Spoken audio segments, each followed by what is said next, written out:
In the center of Rome, one iconic monument rises up from the city to remind us of the incredible power of the Roman Empire, the Colosseum. It's the most spectacular building ever constructed by the finest architects of antiquity. It's a wonder of stonework and has withstood not just earthquakes, but the ravages of time. It's not its great size that earned the Colosseum its name, rather a colossal 40-meter-high statue of the Emperor Nero that stood nearby. Some 50,000 spectators would pack into this extraordinary amphitheater to watch the spectacles offered by the emperor to the Roman people. So inside the Colosseum, you have spectacle, you have energy, you have entertainment. The gladiators became veritable celebrities. Celebrities who became the center of attention, according to the doctors who studied their remains. This celebration of the gladiators was also a celebration of Rome as a military society and of the soldiers who protected the empire. Roman audiences were also big fans of some astonishingly sophisticated hunting-themed spectacles. The latest studies have sought to uncover clues from the bowels of this huge stone construction that will allow them to understand the technical equipment they used to stage these shows that so fascinated their audiences. How the devil did they make such big machines? Every talent and every resource was requisitioned for this imperial monument. For the emperors, the amphitheater and the spectacles it hosted were symbolic of their expansionist strategy. The Flavian amphitheater could be considered to be the most modern of ancient monuments, and the Romans, the forerunners of our modern entertainment industry. Our archaeologists and historians are hoping to reveal the final secrets of a monument that has been the pride of Rome for more than 20 centuries.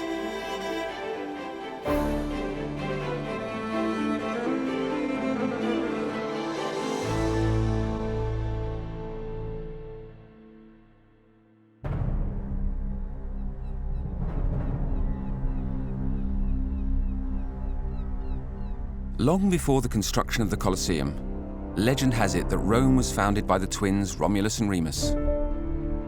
Over the centuries, the civilization rapidly flourished, and Rome became the capital of the kingdom, then the Republic, and finally of the Empire, when in 27 BC, Augustus inaugurated the Empire in the ruins of the Republic and proclaimed himself emperor.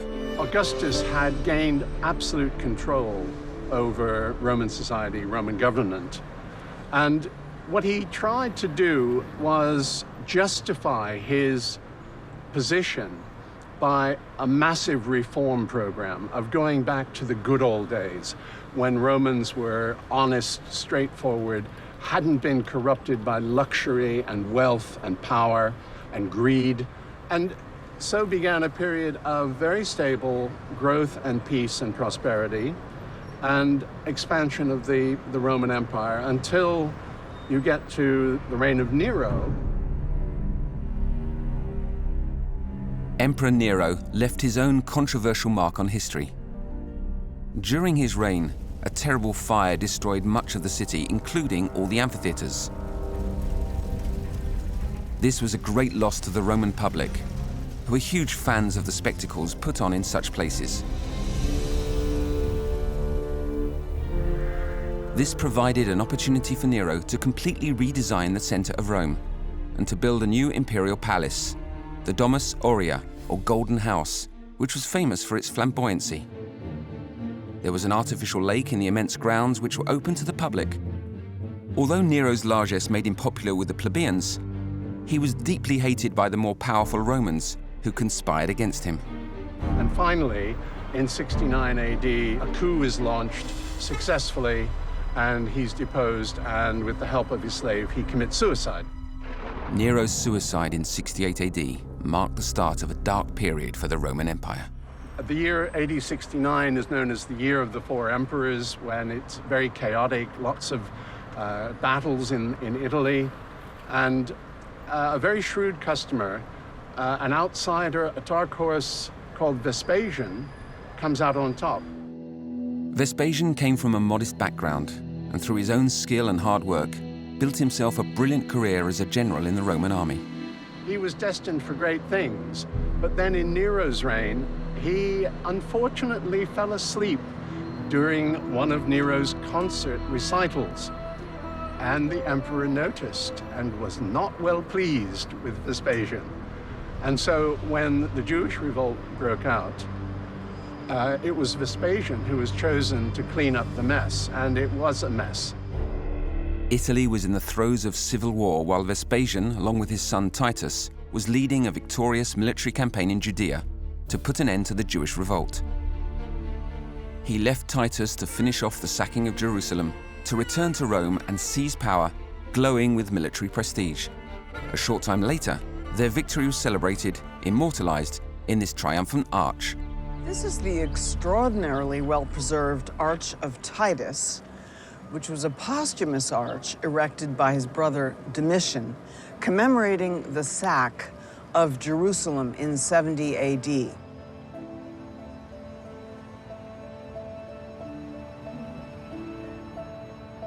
One of the panels in the passageway depicts the spoils seized by Rome from the temple in Jerusalem.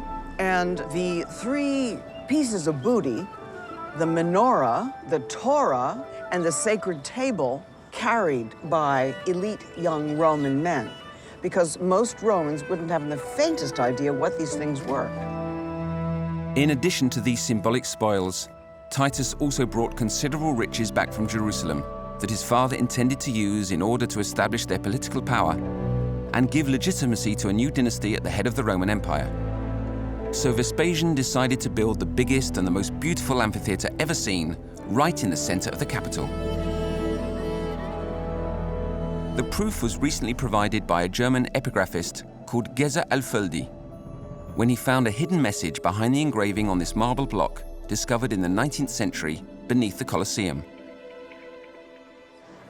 At the time, nobody knew that the block contained an inscription that was even older, and the holes were completely ignored. For a long time, nobody suspected that these holes here and there within the engraving in the marble might indicate the presence of another, older inscription. The holes were used to insert the metal letters that made up the original inscription. The epigraphists were then faced with an enigma requiring a very good understanding of Latin.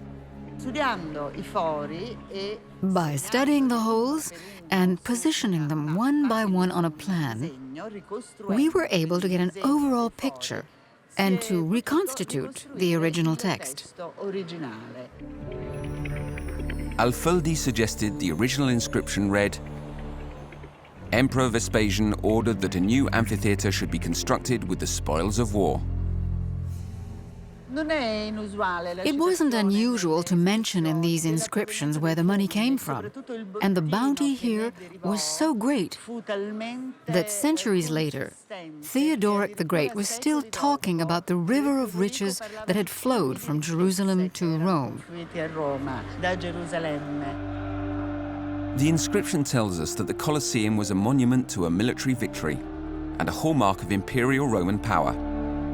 And the fact that it was constructed on Nero's property was another political message. A promise of a return to prosperity and a simpler life under Augustus after the confusion of Nero's reign. But why did Vespasian choose to give an amphitheater to the Romans? How could he be sure that his reputation and that of his sons would profit from it?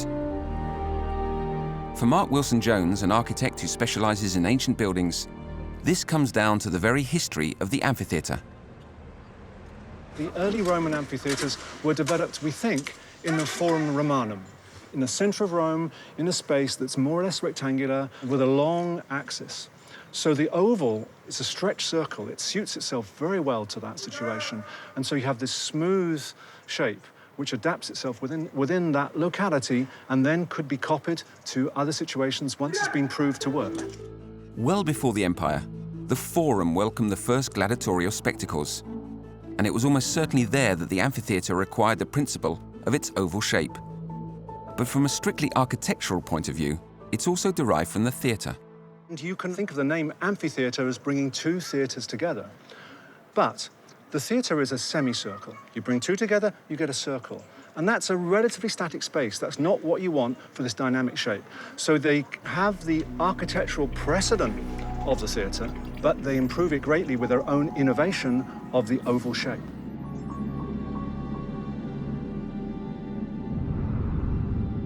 You can think of the circle as a kind of democratic shape. Everyone's the same.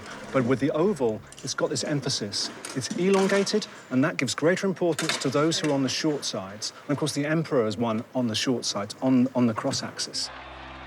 This oval shape offers a great many advantages. Not simply that all the spectators have a good view of the arena, but the most important people in Rome, starting with the emperor himself, can be seen by the whole crowd. Another major aspect of the architectural design of the monument is the use of the fornix, a motive that facilitates the creation of such a gigantic oval structure. The exterior of the amphitheatre is characterized by the repetition of what is called the fornix motif. That's a repeating bay, a repeating unit made up of pillars and the arched openings they frame, and these were decorated by columns.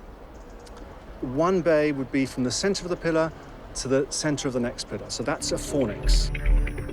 The advantage of the fornix is that it can be multiplied as often as required, both horizontally and vertically. In the Colosseum, it is repeated 80 times to make the perimeter and 4 times vertically, making the amphitheater the highest construction in ancient Rome. All of this system is bound up with the arches and vaults behind the building, and they're the structure that hold up the seating. So there's a massive weight of seating, both in numbers of people that are sat upon the seats, and they're made of stone, and so you've got a very considerable weight. To support the weight of such a building, it was necessary to construct monumental foundations in the form of a ring that was 50 meters wide, at least 12 meters thick, and more than 500 meters in circumference. No fewer than 22,000 square meters had to be concreted. Thanks to the modularity of the fornix, the intensive use of Roman concrete, and a technique that involved constructing load-bearing pillars carved from travertine, Roman builders were able to deliver this immense amphitheater in record time, in the same way as we do now with reinforced concrete structures. So the Colosseum, despite its enormous size, to get that built within 10 years is one of those incredible statements that the emperor succeeds in making. The monumental decoration of the facade, with 3 levels of arcaded galleries, something never before seen in an amphitheater, was a further manifestation of the new supremacy of the Roman Empire in the world at that time. Instead of respecting the great classical architectural orders, at the bottom they used the Tuscan order, an order that was specifically Roman, despite it closely resembling the Doric. In the middle they used Ionic, and at the top, Corinthian.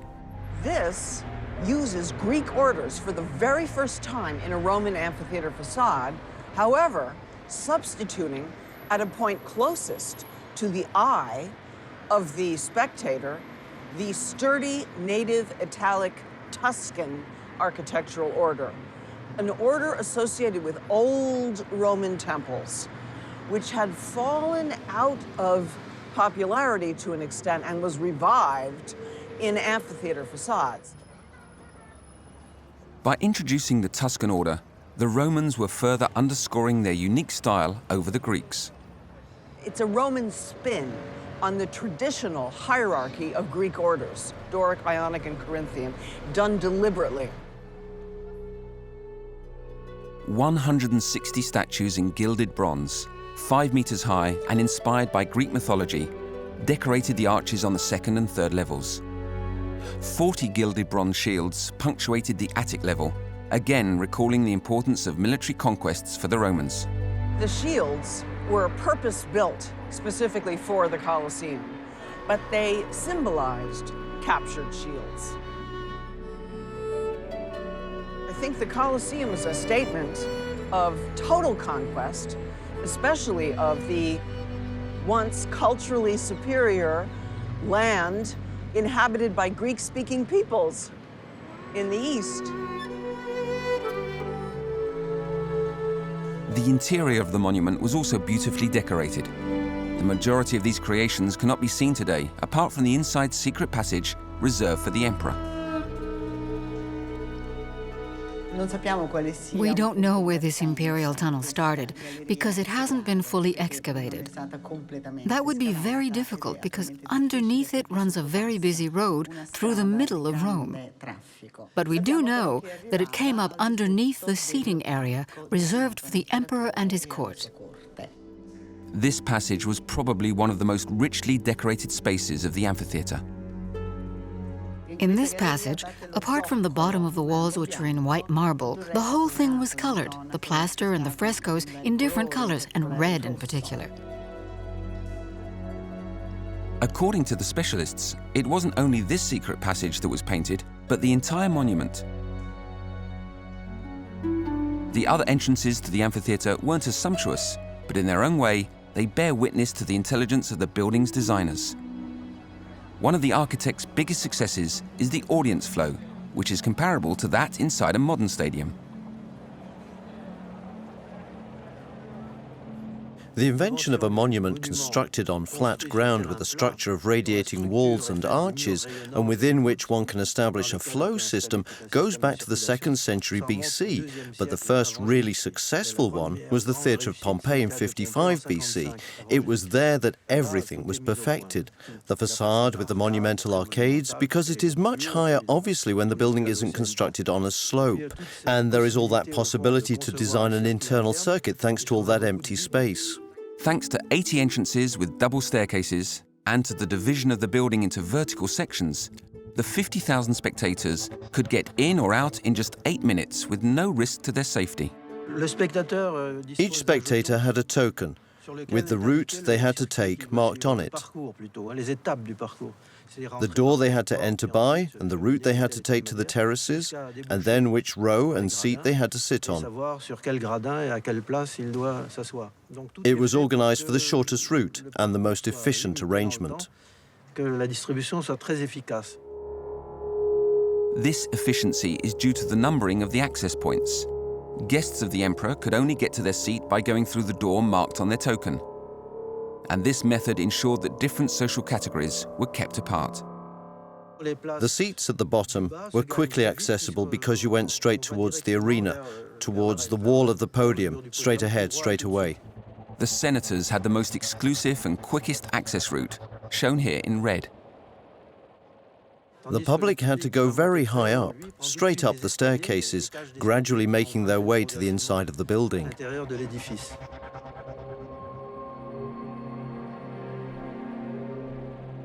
The seating of spectators in the cavea was very strictly governed. Closest to the show were the most powerful Romans, the senators. Above them were equites, then male plebeians, then finally the slaves, foreigners, and women. It was a very efficient system, and modern stadia have taken inspiration from it. They share the same objective: to fill and empty a large entertainment venue as quickly as possible. They also use a similar subdivision into vertical sections.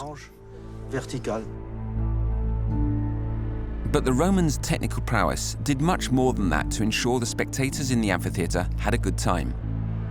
Latin experts at the University of Caen, where there is an incredible model of ancient Rome, are trying to establish what technology they used by studying ancient text, especially the celebrated work by Vitruvius, De Architectura.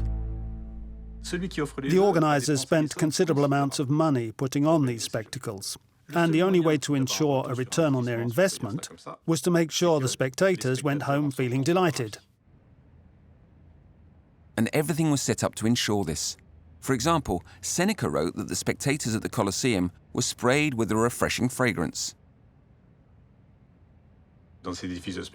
In these entertainment venues, they had what texts sometimes refer to as sparsiones, or it was sometimes described in other ways.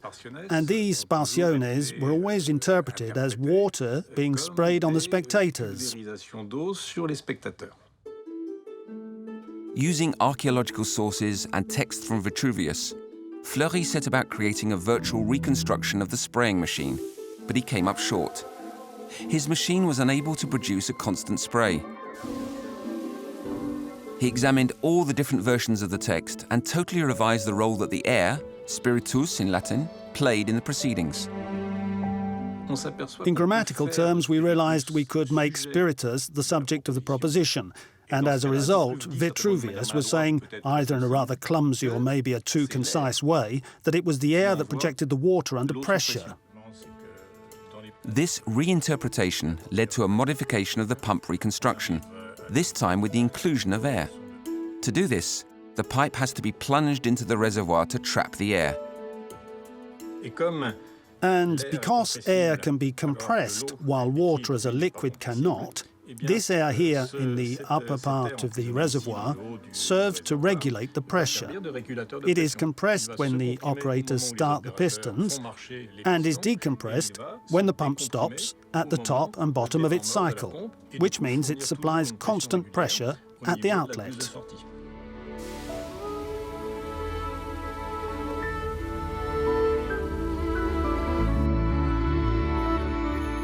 But the technical prowess of the Romans was also called upon to protect the emperor's guests from the heat of the Roman sun. Sophie Madeleine has carried out an in-depth investigation into the retractable roofs, or vellum, made from sailcloth and used by the Romans for their theatres and amphitheatres. Masts some 23 metres high have been suggested, which is huge. What's the point of going so high? The masts need to be pretty high because if you put the vellum lower down, it would collide with the walkway and the entablature. You can see that they just fit. They're almost touching. Yeah, just above the portico. So the height of the mast is the lowest it can be in order for the slope to work. We know that when the Colosseum was constructed, the architects planned to add a vellum. We know this because on the exterior facade of the Colosseum, you can still see the brackets that supported the mast. And just above them, you can see the holes in the cornice. The masts were placed through the holes and rested on the brackets. So there were 80 masts erected like that around the upper part of the Colosseum. And these masts supported the network of ropes that operated the vellum. The engineers took techniques from the Navy to create the structure, which is entirely made from ropes. They used a central loop of rope that was first placed in the arena. Then they connected that to the masts with ropes and tightened these ropes to lift the central loop. Once the loop was in place, it was like a huge spider's web, and they could arrange the vellum on top as required.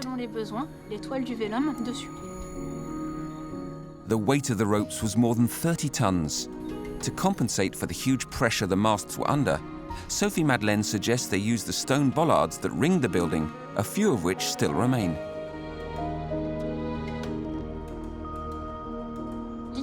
We realize these stone bollards could have been used to tension the ropes and lift the central loop supporting the vellum inside the Colosseum. With the web in place, it would have been easy to deploy the linen sails to shade the audience from the sun's rays. It would have been just as easy to remove them if it was windy or raining. Can we put ourselves in the last rows of seating to see if it would have blocked the view? I'll go through the middle. Go ahead. There. If you lower the sails, they go down to the level of the ring? Down to there. There, you've taken the vellum up to 18 metres, right? Yeah. That's really great because no spectator inside the Colosseum would have been bothered by the lowering of the vellum. Exactly. A retractable roof to protect from the sun, a perfumed, refreshing spray, nothing was left to chance when courting the favour of the Roman public. This desire to satisfy the spectators sometimes led to unheard-of luxury, particularly in the year 80, when the amphitheater was inaugurated by Vespasian's son, Titus. In his book of spectacles, Martial, who was present at the Colosseum during the inauguration, wrote around 30 epigrams describing some astonishing days in the arena. Among the most surprising accounts are those that describe a series of two kinds of fight: gladiator duels in the arena and naval battles or naumachia in a basin. A naumachia is a staged naval battle. As its name suggests, it comes from the Greek, but in Latin, the term is only used for spectacles. Anne Berland-Bajard has written a thesis on these aquatic spectacles in the Roman Empire. To her mind, There is an historical element that strongly supports Martial's description. The Roman nomachii were a key part of the imperial propaganda machine. The point of these imperial spectacles was often to go one better than one's predecessor. Emperor Augustus had a huge nautical stadium constructed to put on his naval battles in Rome and to demonstrate the breadth of his powers. Nero copied him by putting on his own nomachii in his amphitheater in 57 and 64 AD. Filling an amphitheater with water represented exceptional technical expertise on the part of Nero, and Titus almost certainly wanted to repeat the formula. At the time of the inauguration, none of the walls in the underground part had been constructed, so it was possible to turn it into a basin.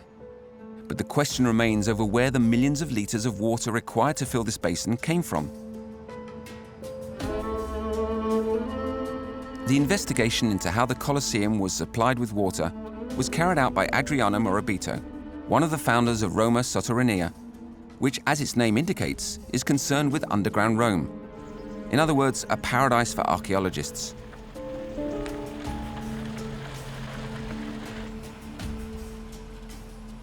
He's gathered some strong evidence about the hydraulic network that enabled the nomachii to be staged at the Colosseum.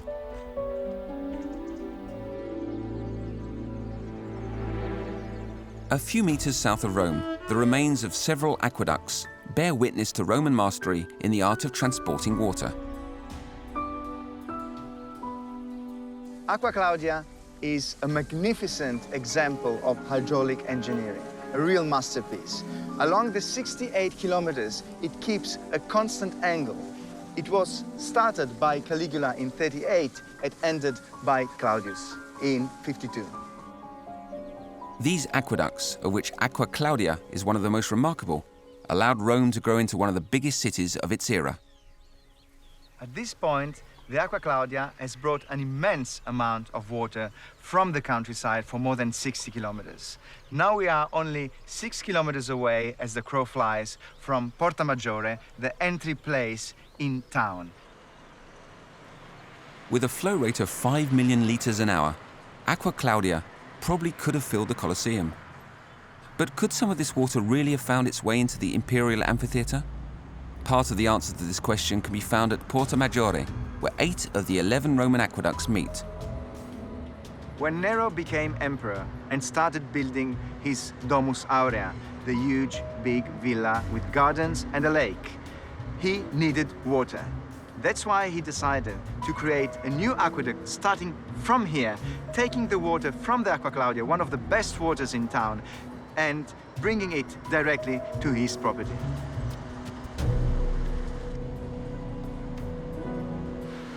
We can trace the Neronian aqueduct from Porta Maggiore up to here on the Selian Hill, just a few hundred meters from the Colosseum. If the emperor wanted the water in the arena for his opening games, we are sure he was going to have it. A new element inside the Colosseum this time seems to have played a role in filling the arena. This is one of the 40 openings that are in circle around the arena and that were bringing rainwater from the top of the monument down to the underground. Some archaeologists speculate that this could have been used as well to bring water from the outside with an aqueduct into the arena to flood it when the nomachia were taking place. The water level could not go above 1.5 meters without flooding the technical areas that were located at either end of the large underground axis. With 1.5 meters of water, it was perfectly possible to stage a nomachia, but it would have required 5 million liters of water. Given the size of the arena of the Flavian amphitheater, one could imagine 2, or at the absolute extreme, 4 ships.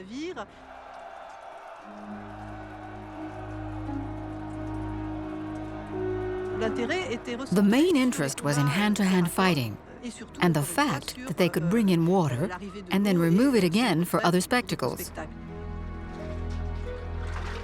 All that remains is to check if the basin could have been emptied in record time, as Martial said in his epigrams. While mapping the Roman sewers, Adriano Morabito has discovered an ancient drain linking the Colosseum to the modern city network. This is the only collector still working today. In ancient times, we had all 4 collectors getting rid of the water out of the monument. So, because of the size and because of the large capacity they had, we can assume that the water was flowing out of the monument, even if there was 1.5 meters of water in the arena in a very short time, and probably around 1-2 hours. So Martial was telling the truth. The inauguration of the Flavian amphitheater was probably noted for these exceptional naumachii. But they would have only happened once, because after that, the underground areas were developed.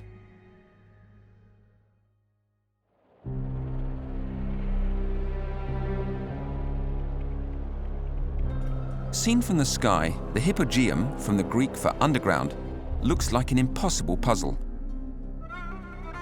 But it was in this part of the Colosseum, hidden from the public in ancient times, where these incredible spectacles were prepared.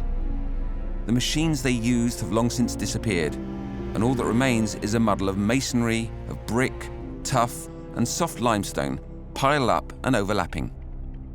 It's full of enigmatic notches and strange shapes that are difficult to interpret. But these walls contain the last clues about the equipment that was used to stage the extraordinary spectacles that the emperor put on for the Roman people.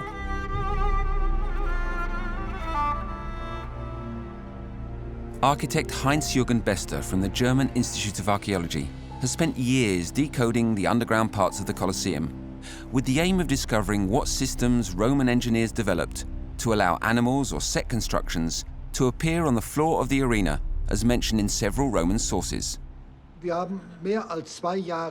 For more than 2 years, we have been researching here without really understanding how these systems worked. It has taken us quite a long time to determine which were the elements of interest to us and which were added later. Bester is not the first to explore the underground parts of the Colosseum. In 1803, a dig confirmed the existence of the underground constructions with multiple walls. Unfortunately, this dig was soon flooded by the drains and rainwater. In 1875 and 1876, when pump technology improved, they were finally able to get rid of the water, and it was possible to begin excavations again down to the bottom of the hypogeum. Oddly enough, many pieces of wood were found, and these wooden chevrons had been used as rails, probably to move the sets back and forth. Unfortunately, none of these pieces has survived. Because the wooden elements that would have enabled a reconstruction of the elevator systems they used have now disappeared, they had to rely solely on a detailed examination of the carvings on the walls of the hypogeum. Then one day, we finally realized that this stone and this wall had been worn away. We saw the same thing in this corridor, and in that other corridor, and in many more besides, and that's how we gradually pieced things together. What Bester realized that day was how the different signs etched in the walls of the Colosseum could be interpreted as pieces in the puzzle that made up the stage machinery.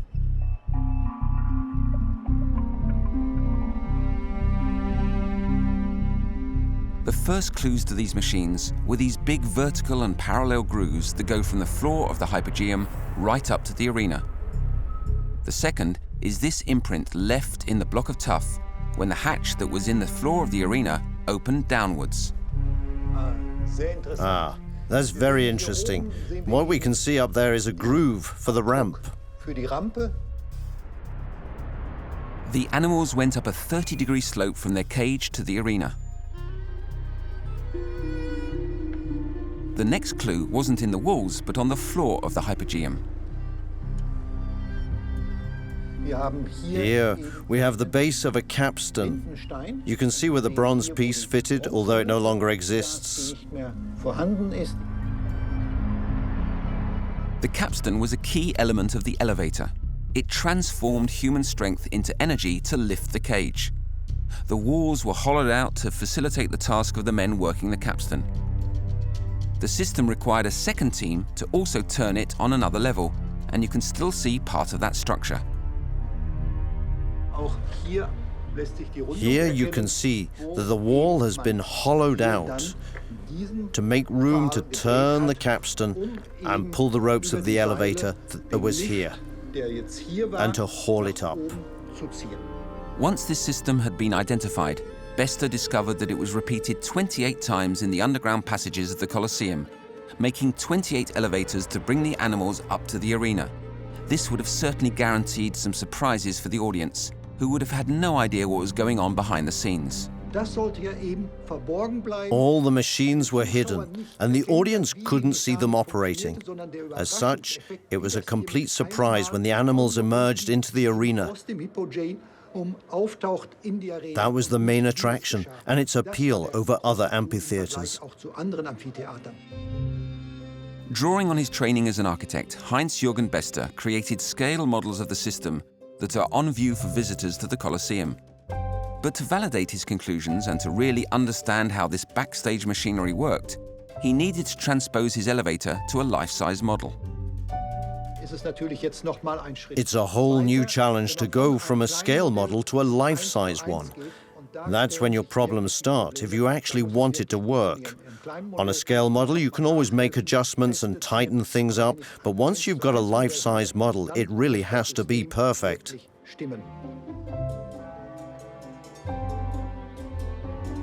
The task has fallen to the Colosseum's head of safety, engineer Umberto Barufaldi, who's been observing Heinz-Jürgen Bester's work and who will now transpose his model to a whole other scale.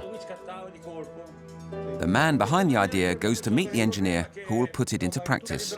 If you don't do it like that, there's a risk that when you walk on it, it will come loose and will open up beneath your feet. Yes, but that part there needs to be in metal, otherwise the wood will swell. This part? No, this axis here too. Okay. Yes, so the axis is a little more... Back then they had axes in metal, so we can put one here.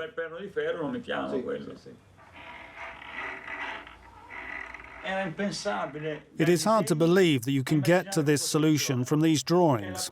That's what experimentation is about. We realized that a model was essential for this type of exceptional creation.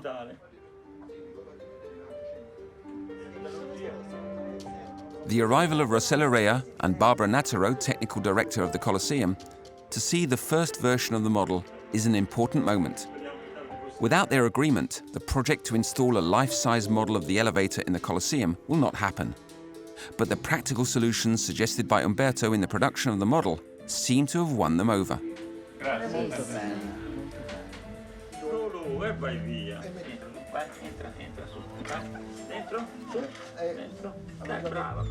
Perhaps their experiments might benefit from discoveries made in other amphitheaters.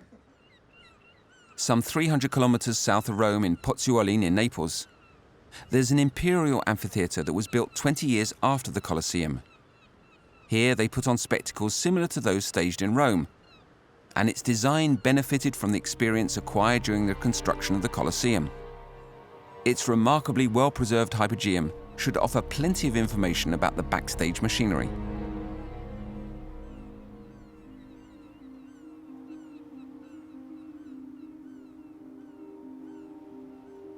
This is what drew Swiss archaeologist Thomas Hufschmidt here to study the elevator systems in Pozzuoli.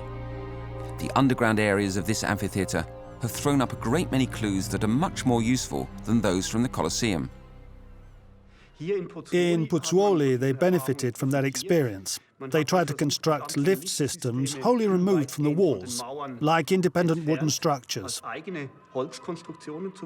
Furthermore, right from the start, they built a vaulted ceiling in Roman concrete to stabilize the transversal walls of the arena.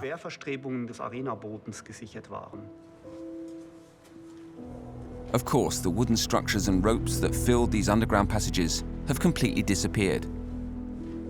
But that doesn't prevent an analysis of the walls.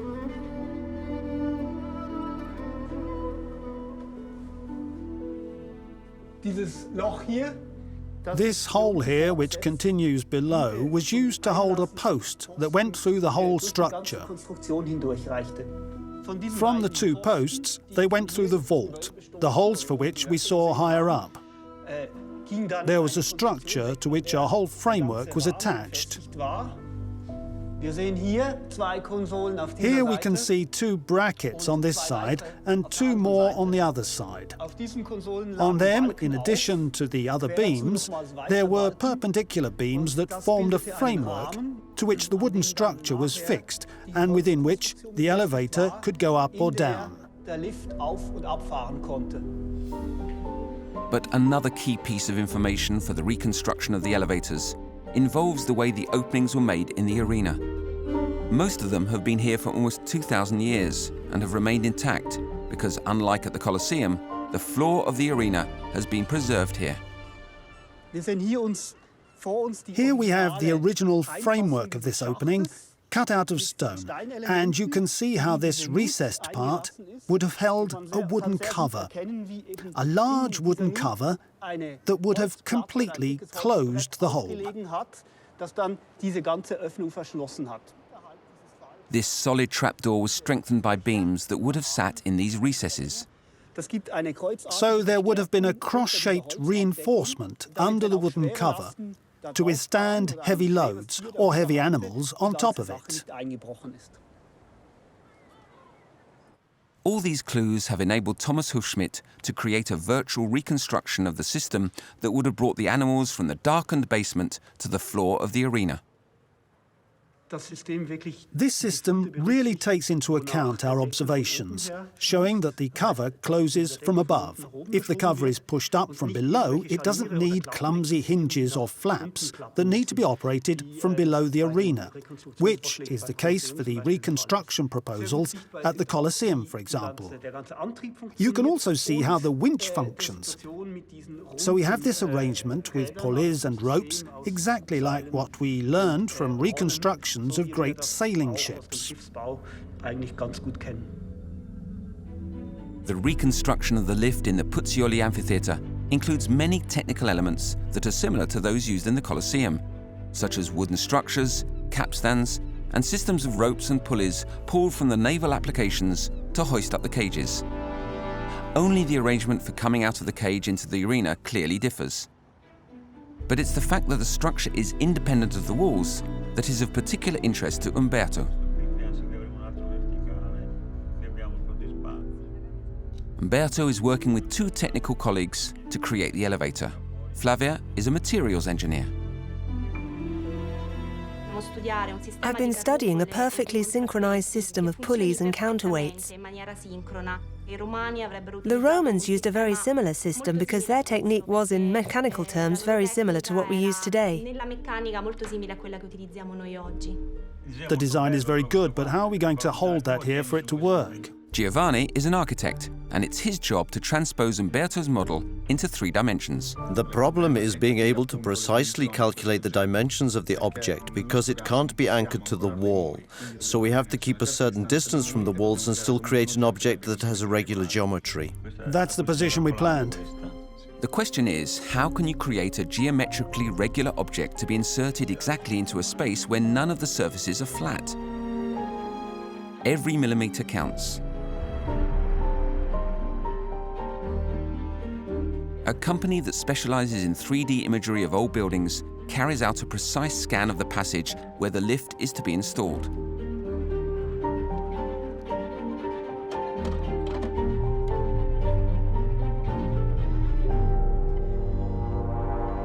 This laser will sweep the whole space and can very quickly read billions of points that are instantly loaded into the computer to produce a 3D image of the passageway.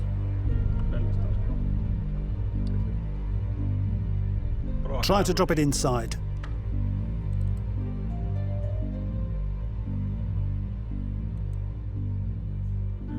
Perfect. That's lovely.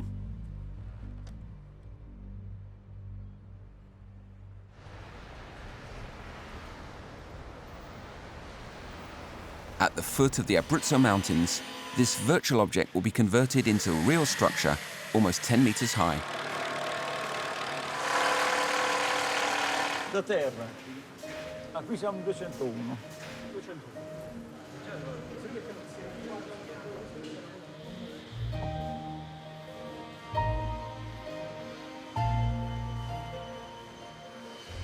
When you're making something 4 times as big, this amplifies the problems.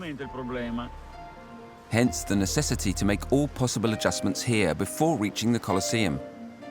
The capstan, which is the largest part of the construction, is made from solid wood and must be absolutely perfect.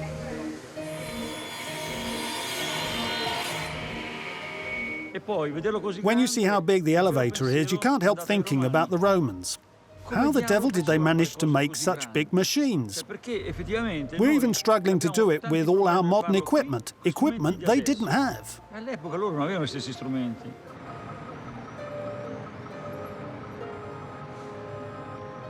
It's the big day for Umberto's project at the Colosseum. The elevator arrives as planned in one main block that will be lowered into the hypogeum using a huge crane. But first, the block has to be finished off with the various elements prepared in the workshop. The fact that it's very sunny with no wind should help things.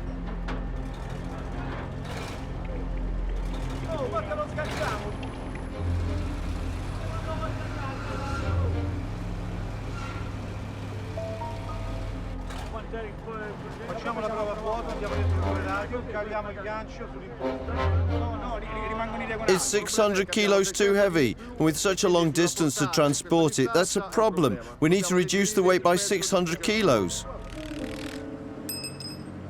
They have no choice. It's too heavy, so the cage has to be moved separately.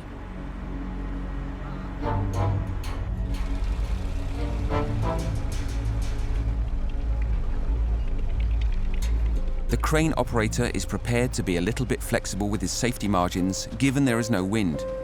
The elevator can be moved as tourists stare in amazement, and the Colosseum team watch on nervously.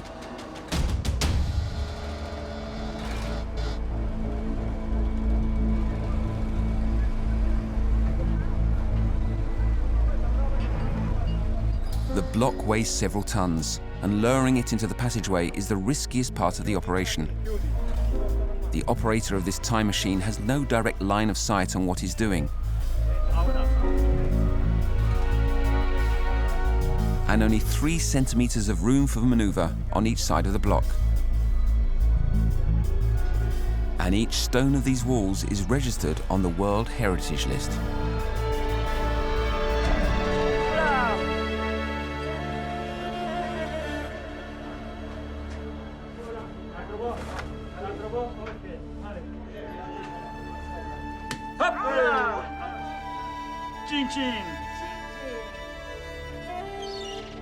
This high-risk day was a success. The Roman gods have smiled on Umberto and Heinz.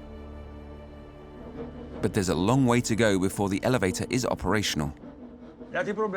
Now everything is in place, we have to make it work. First, we have to install all the missing pieces.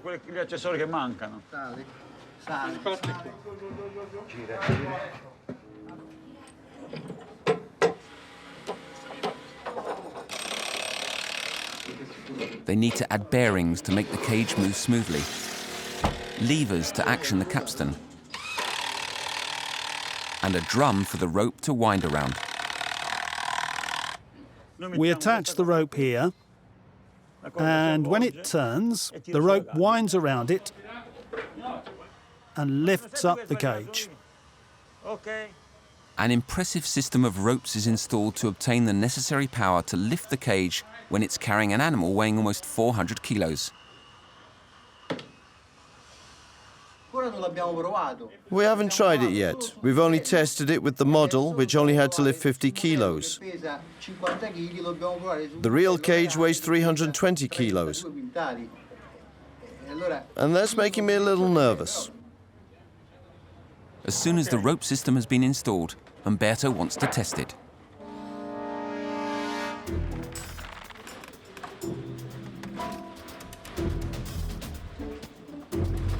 I tried to lift it on my own, but it didn't move. Not even a tiny bit, nothing. It's like an elephant. It's impossible to shift. Umberto calls for reinforcements, but even with 6 people trying, they can't lift the cage or activate the access ramp.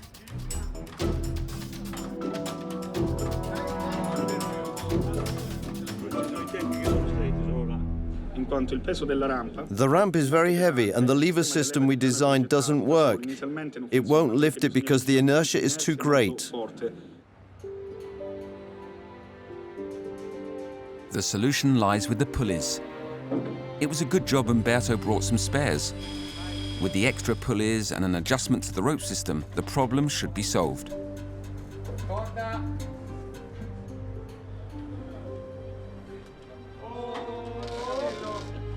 This time, 8 men turn the capstan, as probably was the case in ancient times. The rope follows a complicated route, passing through no fewer than 32 pulleys, and the cage lifts from the floor of the hypogeum.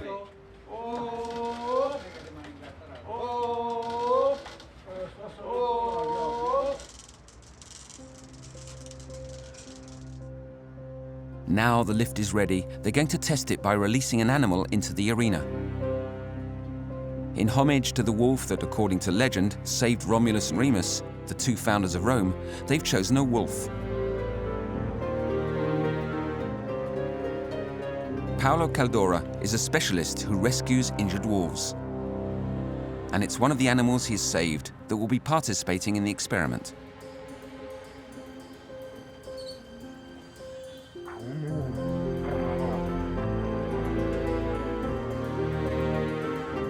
If it doesn't work, this is what I'll use the rope for.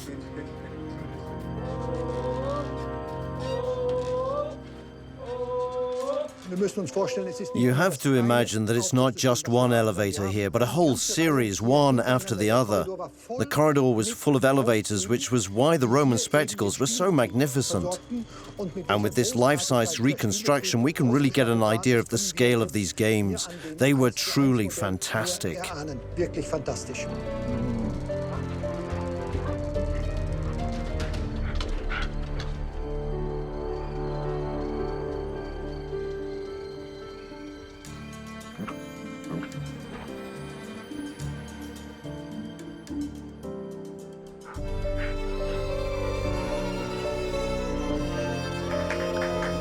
The staging effects enabled by machines like these made the spectacles held in the arena much more appealing. But what kinds of shows were they that used the technical means worthy of today's music halls and theatres?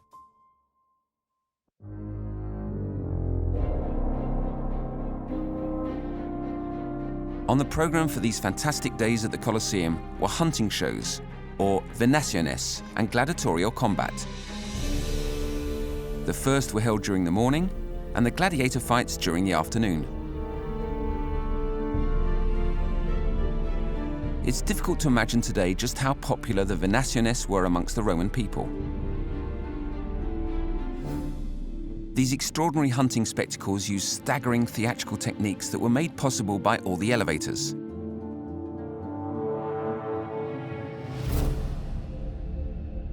Putting on so many spectacles for the Roman people with animals that would never leave the arena alive required the mass capture of wild animals across the Roman Empire and their transportation to Rome. Traces of this intense animal trafficking can be found in mosaics uncovered in North Africa, the south of Italy, and in Sicily.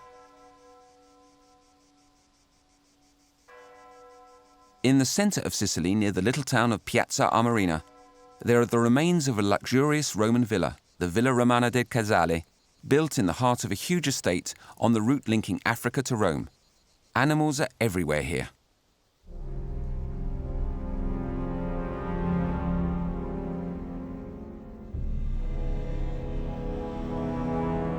Professor Paolo Baresi is an archaeologist specializing in aesthetics of the ancient Mediterranean region and an expert in the villa's treasures. The first remarkable ensemble of mosaics describes hunting as organized by the master of the villa, the dominus. Like all the mosaics in the villa, the mosaic of La Piccola Caccia, or the Little Hunt, has some very unique aesthetic characteristics. This is a fox hunting scene, and the shadows you can see beneath the dogs are a kind of representation that is similar to the African mosaic style. It's a way of representing the third dimension, of giving the illusion of depth on a plain white background. It's a convention in African mosaics. This technique, which sought to create hunting scenes that were as realistic as possible, was also used for an even more majestic and striking work. Known as the Great Hunt, covering almost 350 square meters, it shows the capture of animals, mainly in Africa, in a kind of Roman atlas of the natural world. This is a representation of the Roman world. Over there, in that apse, you can see the representation of Mauritania, while on the other side you have the personification of India. From these two places, the animals that were captured in the east and the west were transported to the two main ports, Carthage on one side and Alexandria on the other.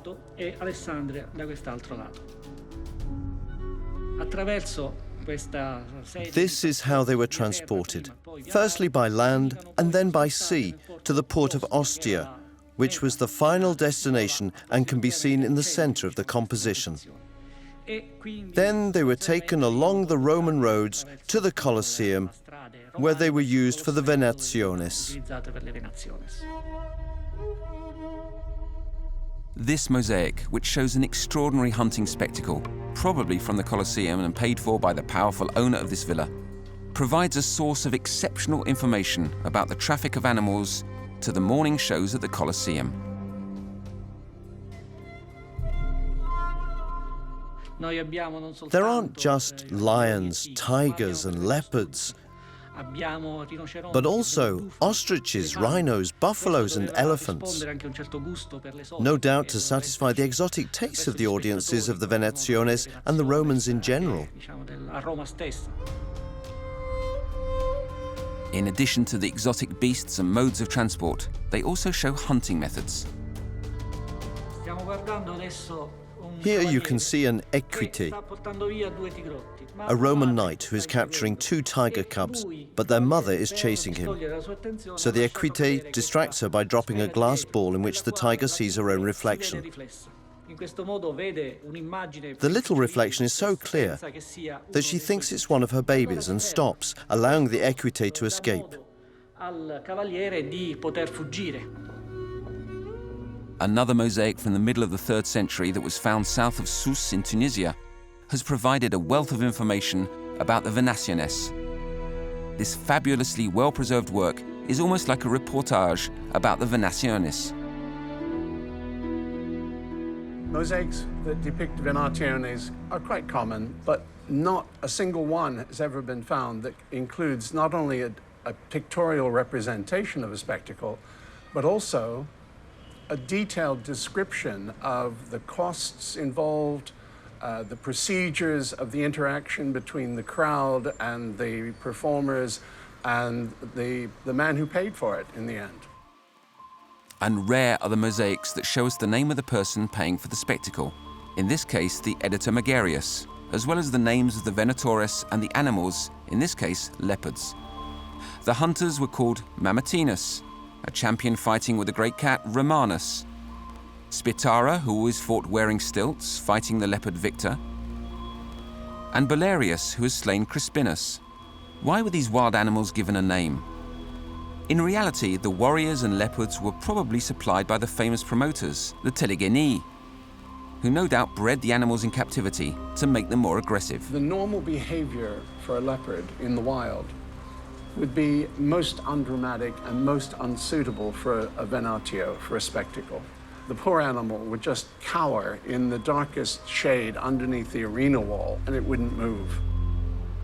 From this, you can see that the Telegenii were the suppliers and the trainers, if you like, of these animals, to bring them into a condition where they were suitable for, admittedly, this very cruel death that they met.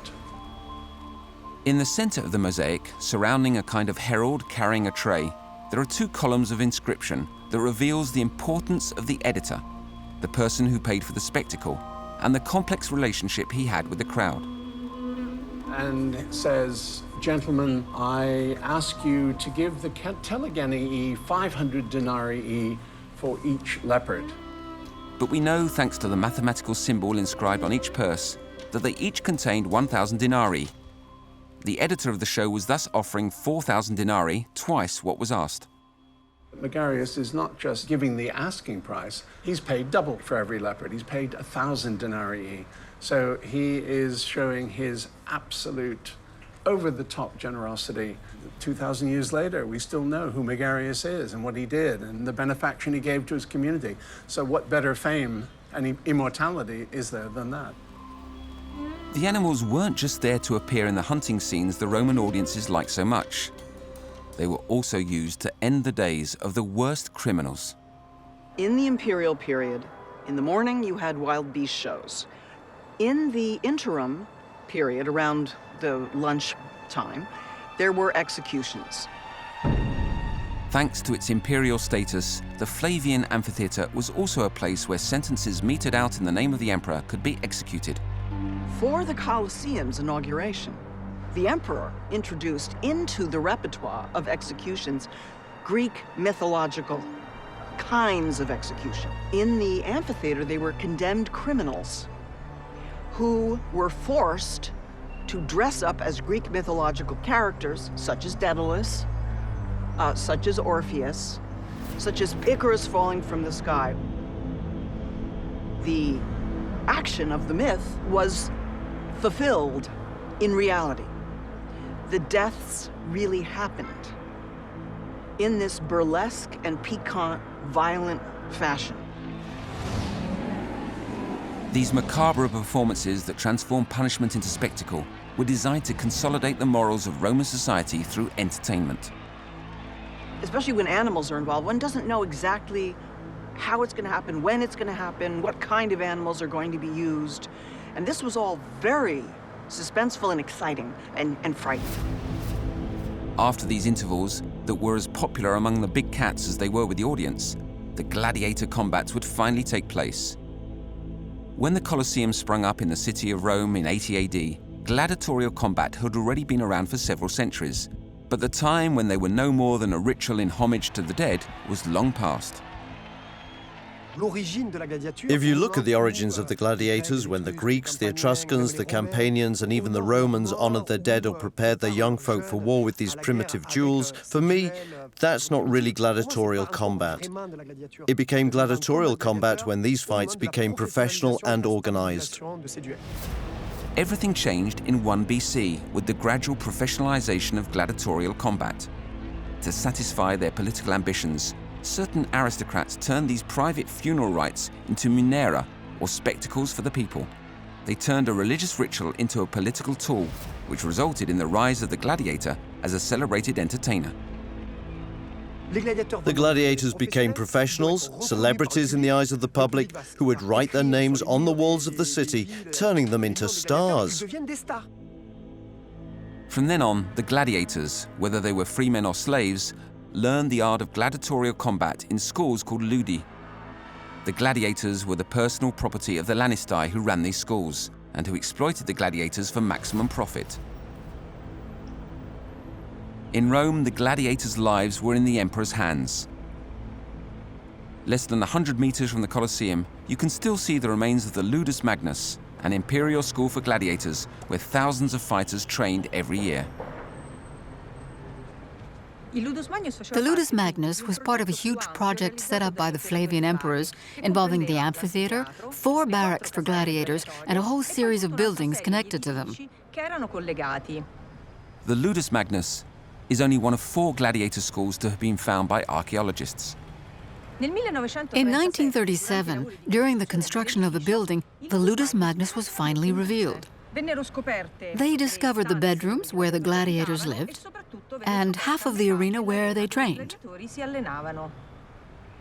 The school consisted of military quarters where the apprentice fighters lived and a small elliptical arena like the Colosseum. The cavea could hold more than 3,000 spectators who came to watch the training sessions. Another interesting aspect of the Ludus Magnus was that it was partially buried, mainly for reasons of security. One must remember that the majority of the gladiators were not free men. They were prisoners, condemned men, who chose to fight in the arena in the hope of being freed. There would have been a direct link to the Colosseum. There was a tunnel from the Colosseum that probably connected to the Ludus Magnus, which would have allowed the gladiators to go quickly from the school to the arena and back. Unfortunately, the entry to this tunnel was not discovered during the 1937 excavations. However, the other end of the tunnel that arrived in the hypogeum of the Colosseum has been uncovered. It was nothing like the Emperor's secret passage with its fancy decoration. Here, the stonework is crude, and there are the remains of a terracotta tiled floor where the gladiators walk towards an unknown fate.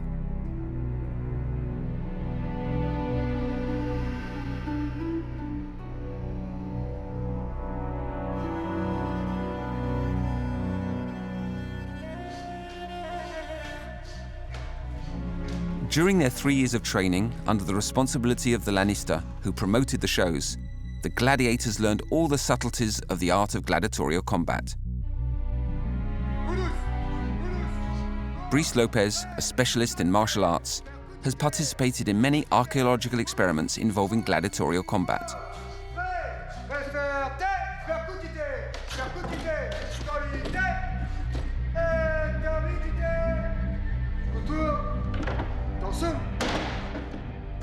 In gladiator schools, the fighters were trained for the fight, the technical or physical part of it. There's no doubt about that. They were also trained in the entertainment side of things. Don't forget that these were spectacles, and the majority of the fights were between gladiators from the same school. To ensure they put on a good show in the arena, the fights were organized between different types of gladiator. There were 6 types, and each possessed a range of weapons, an armatura, which was unique to them and required specific techniques.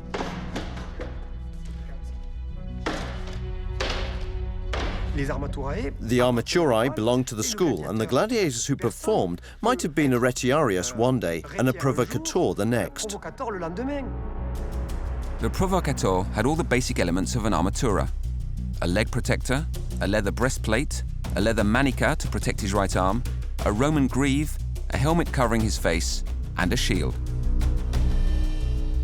The provocateur was the one who began things, because clearly it was with this panoply that you started the afternoon of games in the amphitheater, but also training in gladiator schools.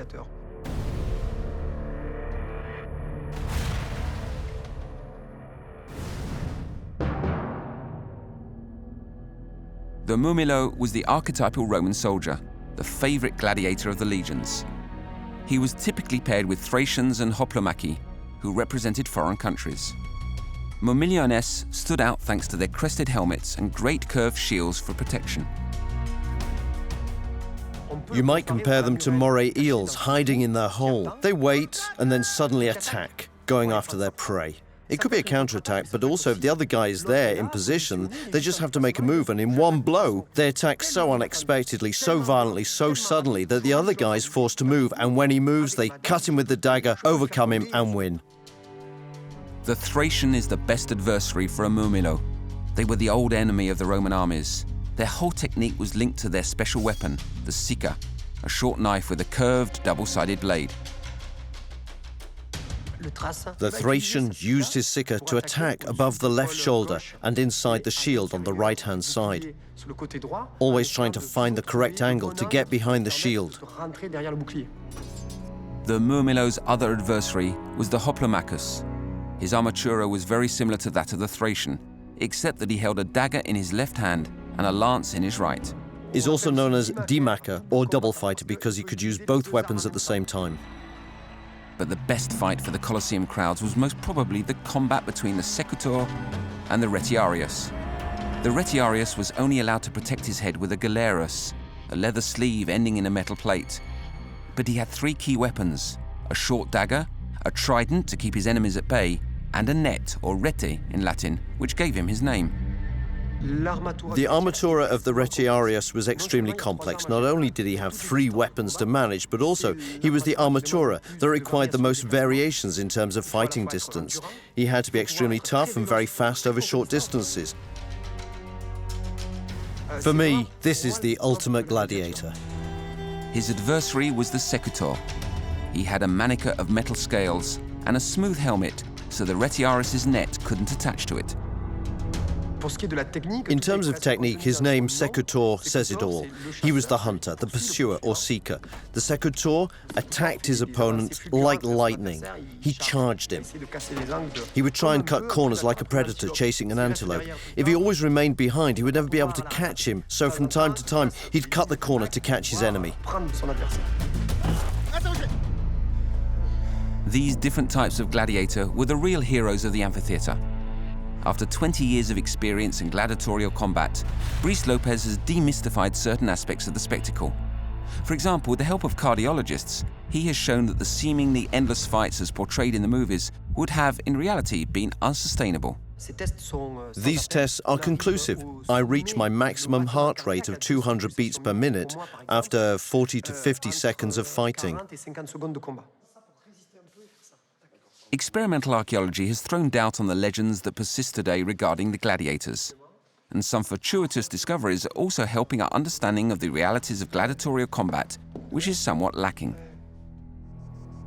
Excavations carried out in Ephesus on the Mediterranean coast of modern-day Turkey have shed light on the fate of gladiators during the empire. During the excavations, we quickly realized we were dealing with something special because some of the tablets bore representations of gladiators. Several of the tombs, some of which had headstones, were without doubt the tombs of gladiators. One showed a mumillo, another a retiarius, identifiable thanks to his trident. Thousands of bone fragments were discovered and matched up by a team headed by forensic anthropologists Fabian Kantz and Karl Groschmidt.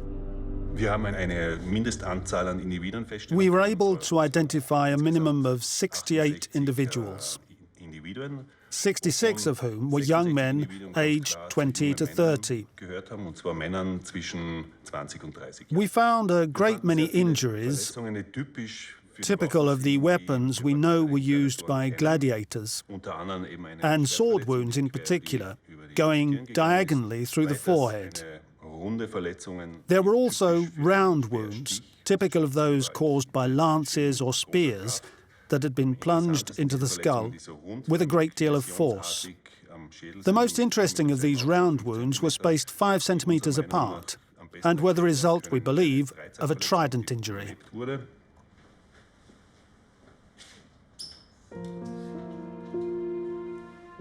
What can we learn about the lives of the gladiators from these bones, examined using the latest pathological techniques?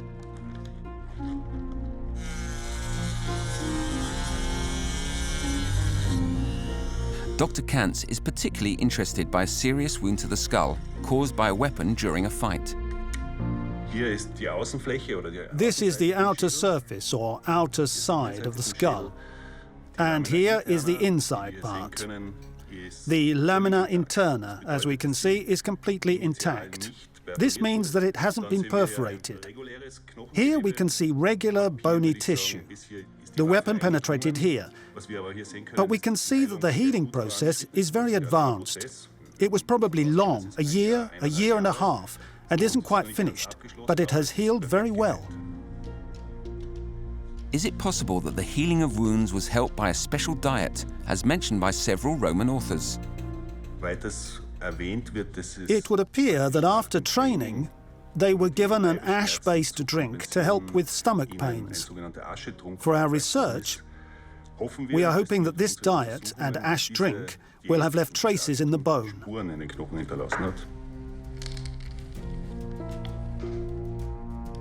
These traces may be detectable by the presence of strontium. For the first time in history, it will be possible to check these ancient sources by analyzing a few bone fragments in an atomic spectrometer that can detect the presence of strontium. But first, the fragments must be prepared for analysis. Then, in theory, we should be able to find the traces left by stable isotopes, such as nitrogen and carbon. Kantz has already analysed bone fragments from many other Roman remains found in other tombs in Ephesus. This has allowed him to establish the average level of strontium in the general population, and he can compare this figure to what he finds in the gladiator bones. The flames change colour according to the elements present in the solution. The more concentrated the elements in the bone, the more intense the flame. The colour of the flame shows that the level of strontium in this sample is much higher than that of a regular Roman citizen. And it confirms that the gladiators had a special diet to help cure their wounds. They clearly had very good medical care, but that's no surprise given that the investment in gladiator schools was equivalent to what is spent on today's football teams. And to protect these investments, the gladiators got the best treatment available at the time.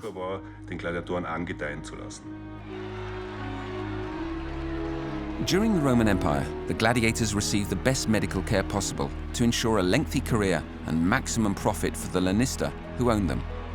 But their survival primarily depended on exemplary behaviour in the arena.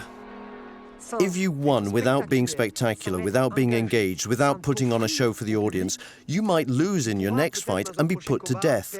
If you were committed and demonstrated good technique, if you really gave yourself to the audience, even if you put a knee to the ground, you knew you wouldn't die. The fate of the loser was then officially in the hands of a magistrate, and in the Colosseum, in the hands of the chief magistrate, the emperor himself. The people not only interacted with the emperor, but also played a role in deciding if a gladiator would live or die. The emperor himself take into account the wishes of the people. It created a bond between the people and the emperor, but ultimately the emperor, of course, made the decision. But I think it empowered the people, it excited them, because they played a role in death. Across the empire, the culture of gladiatorial duels was very fashionable. Thomas Hufschmidt defines several periods when amphitheatres propagated across the empire. 2 were prior to the Flavian dynasty, when towns in the south of France, Spain and Italy acquired their amphitheatres. The third phase was under the Flavians. The construction of the Colosseum really drove the trend, as well as ideology.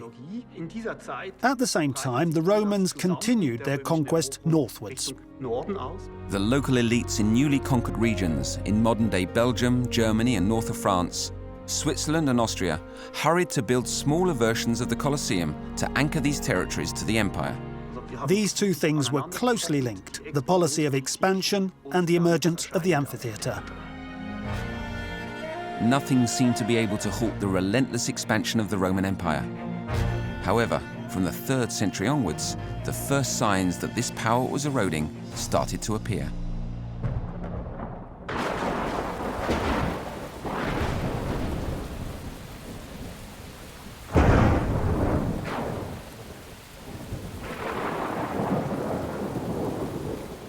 In 217, the Colosseum was struck by lightning, causing a terrible fire that put a halt to spectacles in the amphitheater.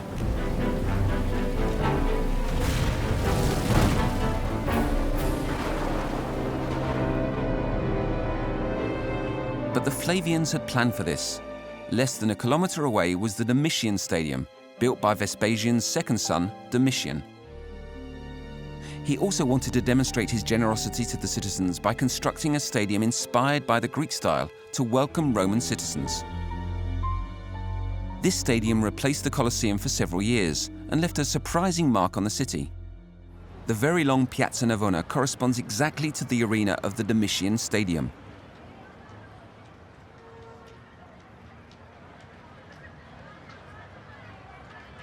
Other remains of the stadium, from its structure in particular, have been discovered in the buildings that edge the piazza.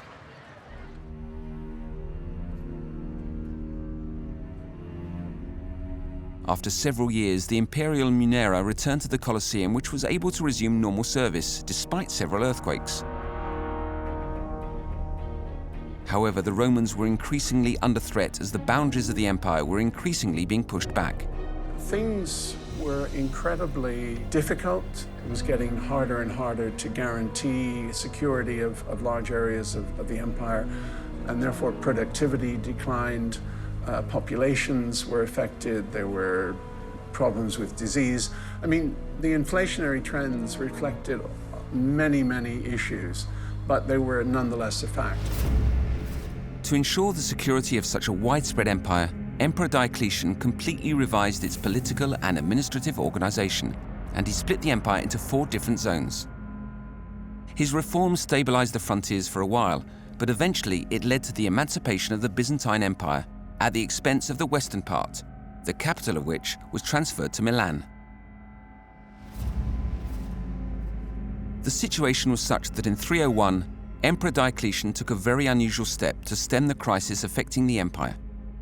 Inflation was such a problem that he published a list of maximum prices for a large number of goods, including, significantly, the wild animals destined for the venationes. Hundreds, thousands of individual items were listed and the maximum price that people were allowed to charge. The edict actually breaks down the prices into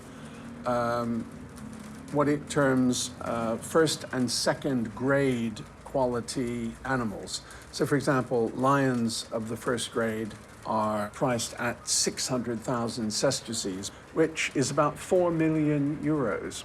Second grade lions were priced at a maximum of 500,000 sesterces, which is about 3.25 million euros. The growing number of days dedicated to spectacles in imperial amphitheaters as the Roman Empire expanded was probably also responsible for these excessive prices. But the most extraordinary games continued to be staged whenever possible. Would have run into tens of millions of euros of expense. And that's assuming that the animals could be supplied, because that was the other side of the coin, that the supply of animals was becoming more and more scarce.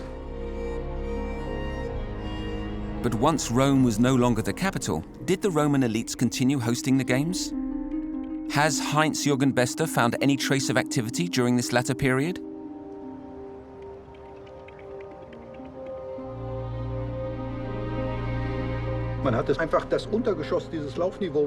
They simply abandoned the underground areas they had created during the first phases of work. They left it submerged with stagnant water because the drains no longer functioned. Because they were no longer capable of using the hypogeum as they had in the beginning, the Romans had to reorganize their operations and created a new floor 2 meters above the old one, whilst trying to preserve the functionality that had guaranteed their success. The animals were moved up to this level. The cage, which would have been located here, was then raised up through this channel to the arena, forcing the animals to jump up into the arena.